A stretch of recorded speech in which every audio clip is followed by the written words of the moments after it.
Hello and welcome to marketing91.com. In this video, we are going to cover the topic on customer experience. Before we proceed any further, do note that we publish 3 marketing videos daily on YouTube. So please don't forget to subscribe to our channel. Now let's start with defining customer experience. Customer experience is how the consumer feels about their experience with a brand or business overall. Moving on, customer experience is the experiences and interaction a customer has with a brand. This takes the customer's whole journey into account. This starts from the first time they engage with the firm to when they become a loyal and happy customers. Customers decide whether they will keep returning or not. Giving customers a good experience is important to succeed. Customer experience is a collection of several responses. These can be behavioral, affective, sensory, and cognitive responses. These involve how customers react in any phase of the buying cycle.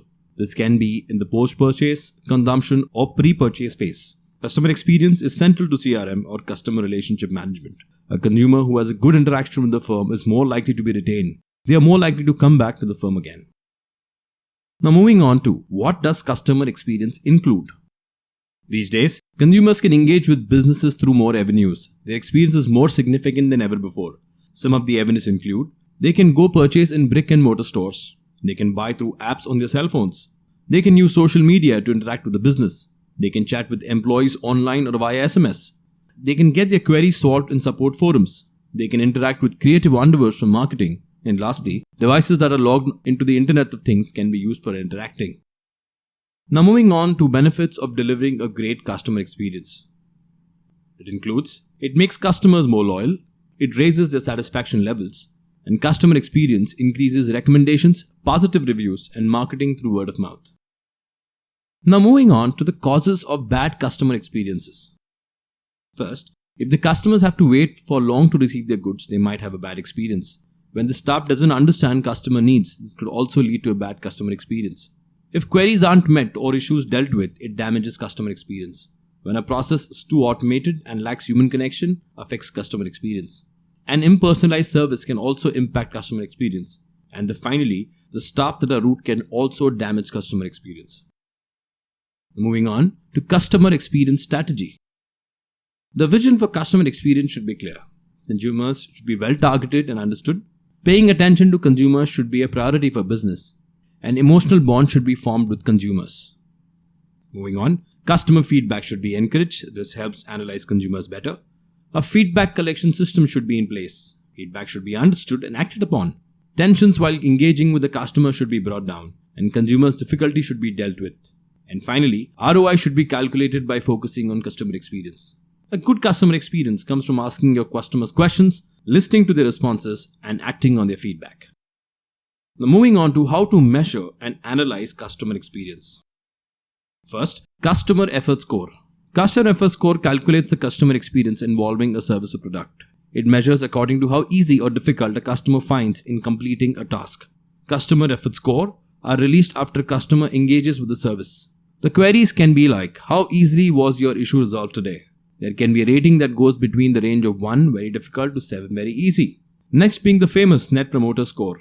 Net Promoter Score is a customer loyalty score that is derived from asking customers a simple closed-ended question. On a scale from 0 to 10, how likely are you to recommend this product company to a friend or colleague? Net Promoter, Net Promoter System, or Net Promoter Score and NPS-related emoticons are registered trademarks of Bain & Company. Bain & Company, Fred Reichel, SAT Matrix, System Inc. Third being Customer Satisfaction Score. CSAT surveys measure customer satisfaction with the product or service they receive from you. They can be expressed with a 5 or 7 point scale, where 1 is very unsatisfied and 7 very satisfied, or through binary yes or no answers. The CSAT is different from Net Promoter Score, which asks consumers to assess how they feel about a brand. Net Promoter Score shows whether consumers are likely to refer the company or not, whereas CSAT finds out consumers are particularly disappointed with or happy with your product. Fourth, time to resolution. Time to resolution is the mean length of time customer service staff takes to fix a problem. It is the time that staff takes to issue a ticket after a customer asks for it. Time to resolution is measured in days or business hours. It is measured by summing up the total time taken to resolve all issues. It is then divided by the total number of issues. Now moving on to customer experience management. Customer experience management is a process used by firms for overseeing customer relationships. It keeps track of all times a customer engages with the firm throughout the relationship. The strategy keeps customer needs at its center. Jean Ray says that firms believe that building great customer experience is a complex enterprise involving strategy, integration of tech, orchestrating business models, brand management, and CEO commitment.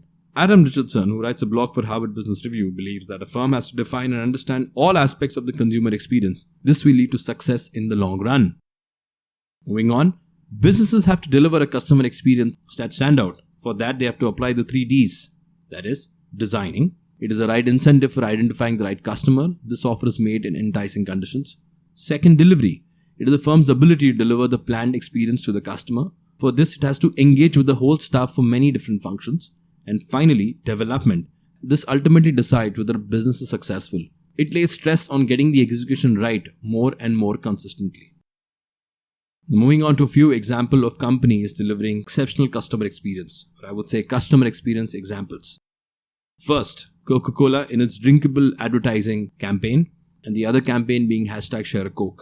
The next brand to do that is Netflix with its thumbnails. Netflix actually customizes thumbnails as per viewers. So typically for a single show, if there are 5 viewers would get thumbnails on the screen for the particular show, customized as per their previous viewings. Next, Gopro. The customer experience in this case is capturing their death-defying stunts. For Amazon, it is the anticipatory shipping and one-click patent that they had earlier that redefines customer experience of shopping on Amazon.com. So that's it, folks. This brings an end to the topic on customer experience. These are some of the sources and links referred to for the content in the video. If you've liked the video, do subscribe to our channel where you'll witness 3 new videos daily. Thank you and see you in the next video.